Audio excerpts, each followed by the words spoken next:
السلام عليكم يا حلوين، شلونكم؟ شلون صحة؟ يا رب تكونون بخير وعافية. فيديونا لهذا اليوم اللي هو طريقة عمل الكليجة سهلة وبسيطة وسريعة التحضير. نبدي نصلي على محمد وآل محمد ونقول بسم الله الرحمن الرحيم. هنا عندنا الحشوة، التمر والحلقوم والجوز أو السمسم أو المبروش. عندنا سكر ناعم وحليب وزبادي كوب.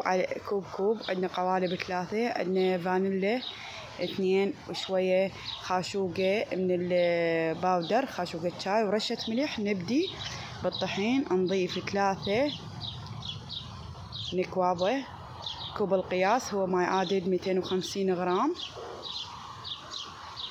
أنا قايسته وناخلته. هنا عندي 6 كواب من الطحين الأبيض الفاخر، وهنا ضفت له كوب واحد من الشكر المطحون أو السكر، كوب واحد من الحليب الباودر، وهنا ضفت خاشوقة شاي من الباودر.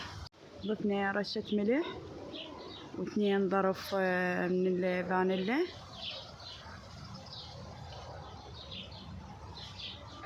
نخلط المكونات نجانسها كل زين. خلطناهم كل زين، داخلنا المكونات جافة، سوينا حفرة شوية بالنص. حنضيف الزبد الطري، عندي 3 قوالب زبد طري، درجة حرارة الغرفة ما يعادل 250 غرام للقالب الواحد. ضفنا 2 وحل نخلطهم كل زين بحيث يكون مثل الرمل، وضفنا الثالث صار بهاي الطريقة.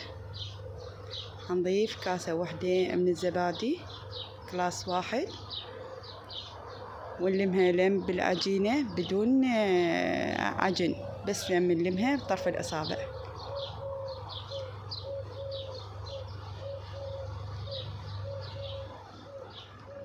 شوية ترتاح العجينة، نتركها لمدة 10 دقائق أو ربع ساعة لأن الجو شوية حار، ما تحتاج تخمير أكثر. ونرجع لكم. نبدي شكلنا العجينة. نفتح العجينة، نضيف بها الحلقوم أو التمر ونقصها بهذا الشكل على شكل وردة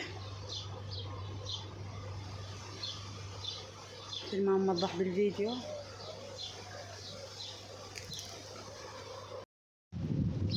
هنا حبايبي مثل ما تشوفون عندي مجموعة من القوالب أو أي قالب حابي إذا موجود عندكم تسوون الكليجة بيها.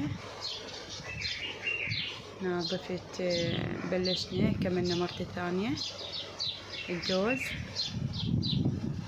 نسوي بقالب الكبس.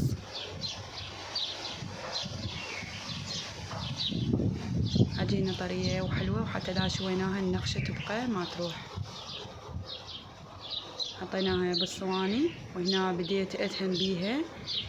خلطت خاشوقة من الشاي قهوة وبياض بيضة، خلطتهم كل زين. وهنا دهنت الكليجة على مود تعطي لمعة ولون ذهبي حلو. ندخلها للفرن يكون محمي مسبقا.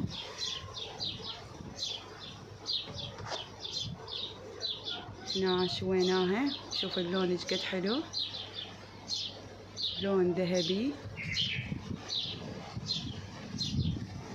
أتمنى تجربونها وتنال إعجابكم. شكرا لكم ولمتابعتكم ومشاهدتكم، مع ألف سلامة.